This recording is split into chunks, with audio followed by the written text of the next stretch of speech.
Hello friends, नमस्कार। स्वागत है आपका आज के एक नई वीडियो में। आज हम बात करेंगे crude oil and natural gas में क्या प्राइस एक्शन सेटअप देखने को मिल सकता है। दोस्तों, अगर आप पहली बार स्मार्ट कमोडिटी ट्रेड्स पर आ रहे हो तो चैनल को सब्सक्राइब जरूर कर लेना, क्योंकि यहाँ पर मैं रेगुलरली डे बाय डे आपके लिए important price action setup, important update सारी चीजें यहाँ पर लाता रहता हूँ। और आपने इसके अलावा दोस्तों टेलीग्राम चैनल भी ज्वाइन नहीं किया है तो कर लीजिएगा, क्योंकि यहाँ पर जो भी इंपॉर्टेंट अपडेट्स होते हैं, चाहे वो फिर ट्रेड से रिलेटेड हो या फिर इंपॉर्टेंट अपडेट्स रिलेटेड हो, इन्वेंट्री डाटा से कोई न्यूज आ रही, कोई सप्लाई चेन से रिलेटेड, कोई डिमांड से रिलेटेड, तो सारी अपडेट हम आपको प्रोवाइड करते रहते हैं।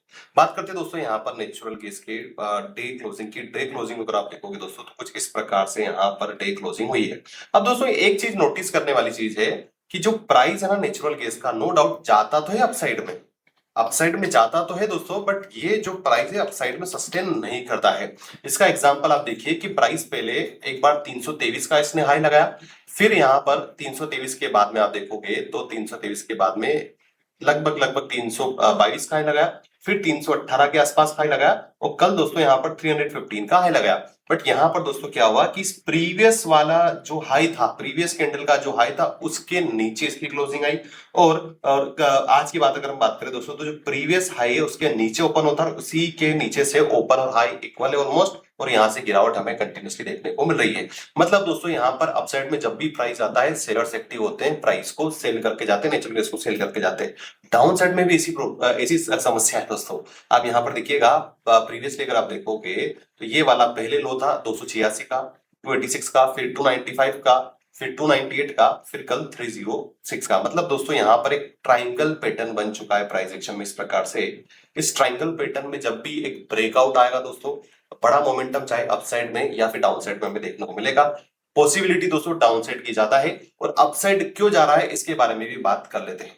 देखिए दोस्तों, यहाँ पर आपने सुना होगा कि यूरोप में एक बहुत ज्यादा टेम्परेचर बढ़ चुका है, बहुत ज्यादा, उनके हिसाब से बहुत ज्यादा है, हमारे लिए तो नॉर्मल है। वो बोलते हैं कि लगभग हमारा 39 डिग्री टेम्परेचर हो गया, 40 डिग्री हो गया। फ्रांस और या जर्मनी की बात आ रही है, जहां पर सड़कें पिघल चुकी है।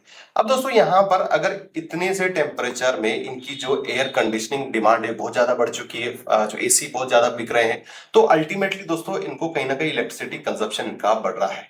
इलेक्ट्रिसिटी कंजप्शन बढ़ रहा है, इलेक्ट्रिसिटी कंजप्शन बढ़ने के कारण से यहाँ पर ओवरऑल जो भी इलेक्ट्रिसिटी बनने का जो रॉ मटेरियल है उसकी डिमांड बढ़ेगी, है ना। अब दोस्तों कुछ ऐसा ही सिमिलर चीजें यहाँ पर हमें कल नेचुरल गैस की न्यूज में देखने को मिली। कल नेचुरल गैस से रिलेटेड एक न्यूज आती है दोस्तों, जहां पर ये बताया जाता है कि कुछ हिस्सा जो है यूनाइटेड स्टेट्स में, उसमें अच्छा खासा टेम्परेचर बढ़ सकता है। और टेम्परेचर जो है स्पेशली न्यूयॉर्क सिटी में वो फोरकास्ट किया गया कि 100 डिग्रीज फ़ारेनहाइट हो सकता है। ये 1996 के रिकॉर्ड को फेल कर सकता है। मतलब कहीं ना कहीं दोस्तों ये जो हॉट वेदर है यूरोप से, वो धीरे धीरे किधर ट्रांसफर शिफ्ट हो रहा है, जो वेदर पैटर्न वो यूनाइटेड स्टेट्स की तरफ शिफ्ट हो रहा है। अगर दोस्तों ऐसा सच में हो जाता है, प्रॉपर तरीके से टेम्परेचर शिफ्ट हो जाता है, तो चांसेस बनेंगे दोस्तों कि प्राइस अपसाइड में चला जाए, नो डाउट। क्योंकि फिर डिमांड बढ़ेगी। क्यों बढ़ेगी? क्योंकि 40% जो इलेक्ट्रिसिटी कंजप्शन है, जो बिजली आती 40% वो अमेरिका में एलएनजी से आती है या फिर नेचुरल गैस से आती है। ठीक है, तो एक बहुत इंपॉर्टेंट रॉ मटेरियल एलएनजी वहां पर इलेक्ट्रिसिटी प्रोडक्शन के लिए, और यही कारण रहा दोस्तों यहाँ पर कि अपसाइड में प्राइस गया। हालांकि दोस्तों यहाँ पर जो एवरेज फ्लो है दोस्तों, अगर हम देखते हैं तो ये 17.4 billion cubic feet per day रहा। मीनवाइल जून में जो लोअर 48 स्टेट्स हैं उनका जो एवरेज था 110 बिलियन क्यूबिक फीट था, और मई में 109.7 फीट था। और नेशनल इन्वेंट्रीज दोस्तों अभी भी 5.9% के बनी हुई है।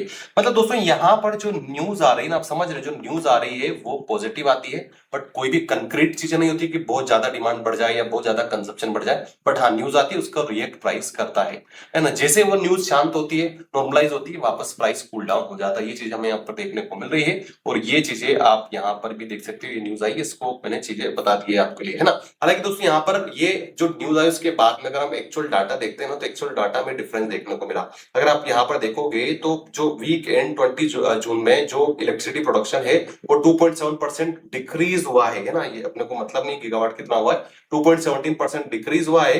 हालांकि जो इलेक्ट्रिसिटी आउटपुट है ओवरऑल वीक में बढ़ रहा है, बट पिछले वीक में घटा है। मतलब दोस्तों इतनी भी डिमांड यहाँ पर नहीं है। दोस्तों बात करते हैं यहाँ पर इन्वेंट्री डाटा की। इन्वेंट्री डाटा दोस्तों आपको पता है एक्सपेक्टेशन से ज्यादा आया था, तो कहीं ना कहीं ये प्राइस के लिए बियरिश था। तो ये एक इंपॉर्टेंट अपडेट था। अब हम बात कर लेते हैं यहाँ पर प्राइस एक्शन की, उसके बाद में हम क्रूड ऑयल को समझेंगे। देखिए अभी जो प्राइस है दोस्तों ये वाला जो जोन आप देखोगे, ये वाला जो जोन है, ये वाला जो रेजिस्टेंस अब इंपॉर्टेंट है और एक दूसरा रेजिस्टेंस है 315 का। जब तक 315 और 318 के ऊपर दोस्तों ब्रेकआउट नहीं देता है तब तक बड़ा मोमेंटम नहीं आएगा। हालांकि दोस्तों यहाँ पर इस प्राइस एक्शन को देख के ऐसा लग रहा है कि अब अगली बार प्राइस अगर बेरिश सेटअप भी रहा तो 315 भी नहीं टच करेगा दोस्तों। क्यों? क्योंकि हर बार ये अपना जो हाई है वो लोअर साइड में लगा रहा है। इस बार कौन सा हाई लगा सकता है दोस्तों, यहाँ पर एक जोन में आपको बता रहा हूं वो है 310 का, 311 का। मतलब अगर अपसाइड भी अगर जाता है नेचुरल केस तो 310 के ऊपर जाएगा तभी जाके पॉसिबिलिटी बनेगी, वरना 310 के नीचे ही रह सकता है क्योंकि ये प्रीवियस हाई को ब्रेक नहीं कर रहा है। ठीक है, तो ये ओवरऑल यहाँ पर चीजें दिख रही है।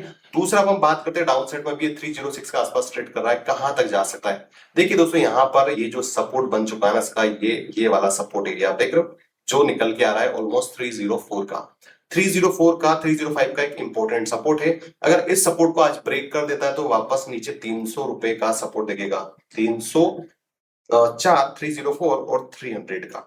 अगर दोस्तों यहाँ पर डाउन साइड में आज एक कंटिन्यूसली रहता 300 को ब्रेक कर देता है तो फिर डाउन साइड में दोस्तों हमें जो सपोर्ट दिखेगा वो 297 रुपए का रहेगा, 297 का रहेगा। और 297 के बाद में दोस्तों जो सपोर्ट रहेगा वो 295 का रहेगा। तो डाउन साइड में सपोर्ट में देख रहा हूं दोस्तों। अपसाइड की अगर अपन बात करें तो 310 के ऊपर ही दोस्तों यहाँ पर अपसाइड का आपको सोचना चाहिए। 310 के ऊपर जाता है तो 315 और 315 318 मैक्सिमम रेजिस्टेंस दिख रहा है दोस्तों, अनटिल एंड अनलेस कोई ज्यादा ही सुपर बुलिश न्यूज क्यों नहीं आ जाती है। अब दोस्तों बात करते हैं यहाँ पर क्रूड ऑयल की। देखिए क्रूड ऑयल का जो प्राइजेस है अभी अगर आप पिछले 3-4 दिनों का डाटा देखते हो तो ऑलमोस्ट साइडवे है, मोमेंटम भी हो रहा है, डाउन साइड में स्लो स्लो हो रहा है और अपसाइड में भी हो रहा है, तो वापस रिजेक्शन हमें देखने को मिल रहा है। अब दोस्तों ऐसी कंडीशन क्यों हमें देखने को मिल रही है? देखिए दोस्तों जो भी चीजें होती ना चार्ट में वो कहीं ना कहीं रिफ्लेक्शन होता है कि बड़े प्लेयर्स क्या सोच रहे हैं। यहां पर अगर आप देखोगे तो एक रेंज बन चुकी है डाउन साइड में ऑलमोस्ट $68.50 की, मैं पहले आपको कॉमिक्स में बता रहा हूं, और अपसाइड में $71 के आसपास। अब दोस्तों ऐसा क्यों हो रहा है? क्योंकि दोस्तों यहां पर कोई भी इंपॉर्टेंट अंडरस्टैंडिंग अभी यूनाइटेड स्टेट्स और ईरान के बीच में नहीं बन पा रही है। ट्रस्ट डेफिसिट बहुत ज्यादा है, दोनों को एक दूसरे के प्रति बहुत ज्यादा अविश्वास है।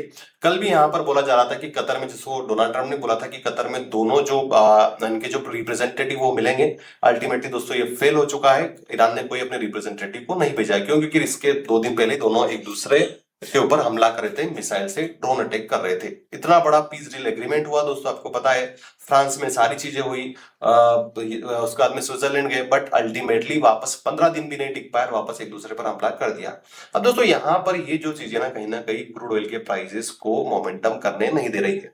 अब यहाँ पर दोस्तों कोई भी सॉलिड या कंक्रीट न्यूज निकल के आती जो ये बोला जाता है कि हाँ ये पीस डील हो गया है, अब अगली बार हम हमला नहीं करेंगे, इससे कुछ साइन होता है या फिर ऐसा कुछ अंडरस्टैंडिंग बनती है, एमओयू होता है और दोनों देश के रिप्रेजेंटेटिव मिलते हैं दोस्तों, तभी जाके यहाँ पर प्राइस में फर्दर गिरावट आएगी। आई रिपीट, जब भी यहाँ पर दोस्तों इस प्रकार का डेवलपमेंट होगा जहां से पॉजिटिव न्यूज निकल के आती तभी जाके यहाँ पर डाउन साइड का मोमेंटम आएगा। इसलिए दोस्तों अगर आप यहाँ से अभी भी शॉर्ट साइड का प्लान कर रहे हो तो थोड़ा सा आपको वेट करने की जरूरत है, क्योंकि प्राइस जो है ऑलमोस्ट थम चुका है। और ये जो अपसाइड मोमेंटम हुआ था दोस्तों, जहां से ये जो प्राइस अगर एग्जैक्टली मैं बात करता हूँ 27 फरवरी और ये 2 मार्च का प्राइस है। 2 मार्च को दोस्तों सीधा प्राइस 27 ये प्राइस ओपन होता $74 का। कब? जब ये वॉर स्टार्ट हुई थी, उसी जोन पर दोस्तों आ चुका है। डबल बॉटम यहाँ पर हमें क्रूड ऑयल में देखने को मिल रहा है। अगर दोस्तों यहां से अगर गिरावट आएगी तो वापस जो $60 तक प्राइस जा सकता है, और अगर यहां से गिरावट नहीं आई दोस्तों तो एक रिट्रेसमेंट भी आ सकता है। रिट्रेसमेंट की जो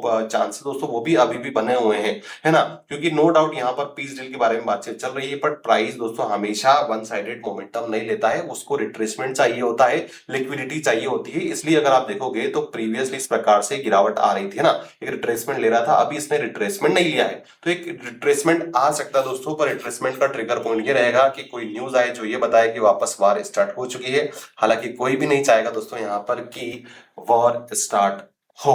ठीक है, तो ये ओवरऑल अपडेट था दोस्तों। यहाँ पर अब हम बात कर लेते हैं क्रूड ऑयल के प्राइस एक्शन सेटअप की। क्रूड ऑयल को अगर हम देखते हैं M6 के, तो भी इसी प्रकार से दोस्तों ट्रेड कर रहा है। यहाँ पर मैं 30 मिनट का चार्ट के लिए लगा देता हूँ। 30 मिनट के चार्ट को अगर आप देखोगे तो कुछ इस प्रकार से 6610 का ये सपोर्ट ले रहा है, और कल भी दोस्तों मैंने यहाँ पर ये सपोर्ट बताया था। इसके नीचे अगर जाता है प्राइस तो 6550 6470 दो इंपोर्टेंट सपोर्ट रहेंगे, बट अगर अपसाइड में ये 6670 के ऊपर सस्टेन कर लेता तो 6700 के बाद में 6763 और 67 6,990 से लेके 6,882 भी ट्रेड जा सकता है। मैं आपसे ये बोलना चाहूंगा दोस्तों कि 6,600 से लेके 6,700 के बीच में अगर आप ट्रेड प्लान करते हो तो कम क्वांटिटी में करिएगा, क्योंकि यहाँ पर दोस्तों मार्केट साइडवेज सपोर्ट से बाइंग और रेजिस्टेंस सेलिंग हमें देखने को मिल रही है। और इस ट्रेंड लाइन को भी अपने चार्ट पर लगा सकते हो। ये एक इंपॉर्टेंट ट्रेंड लाइन है। इस ट्रेंड लाइन का ही दोस्तों कल ब्रेकडाउन लेके प्राइस डाउन साइड गया था। अगर आज वापस इसको डाउन साइड जाना तो इस प्रकार से एक रिट्रेसमेंट लेके वापस गिर सकता है। तो ये था दोस्तों क्रूड ऑयल नेचुरल गैस का कंप्लीट एनालिसिस। आई होप आपको वीडियो पसंद आया होगा। दोस्तों जो भी इंपॉर्टेंट अपडेट आएगा, कब ब्रेकआउट होने वाला है, कब ब्रेकडाउन होने वाला है, कब कहां से प्राइस चीजें यहाँ पर चेंज हो सकती है, सारी इंपॉर्टेंट अपडेट मैं टेलीग्राम पर अपडेट कर दूंगा। आज के ऑलरेडी हमने इंपॉर्टेंट जो न्यूज है वो अपलोड कर दी है। सपोर्ट रेजिस्टेंस हमने कल ही अपलोड कर दिए थे। और रेगुलरली दोस्तों ये सारी चीज आपको मिलती रहती है, इसलिए अगर आपने अभी तक टेलीग्राम चैनल ज्वाइन नहीं किया है तो कर लीजिएगा। इस वीडियो को हम क्लोज करेंगे। जय भारत, वंदे मातरम।